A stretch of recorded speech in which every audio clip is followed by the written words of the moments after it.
পুরো ম্যাচ জুড়ে আর্জেন্টিনার গোলবারের নিচে দেওয়াল হয়েছিলেন এমিলিয়ানো মার্টিনেজ। এরপর টাই ব্রেকারে আর্জেন্টিনার চমৎকার জয়ে জোড়া পেনাল্টি সেভ করে জয়ের নায়ক বনে গেছেন এমিলিয়ানো মার্টিনেজ।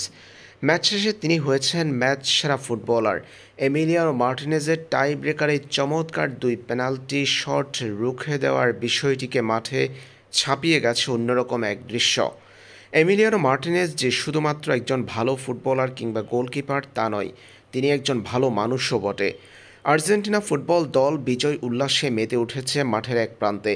অপর প্রান্তে বসে কাঁদছিল ইকুয়েডরের গোলরক্ষক আলেকজান্ডার ডমিঙ্গেজ। দলের সঙ্গে বিজয় উল্লাসে মেতে না উঠে সরাসরি আলেকজান্ডার ডমিঙ্গেজের দিকে আসেন এমিলিয়ানো মার্টিনেজ। সেখানে তার সাথে বসে তাকে সান্ত্বনা দেন আর্জেন্টাইন গোলরক্ষক।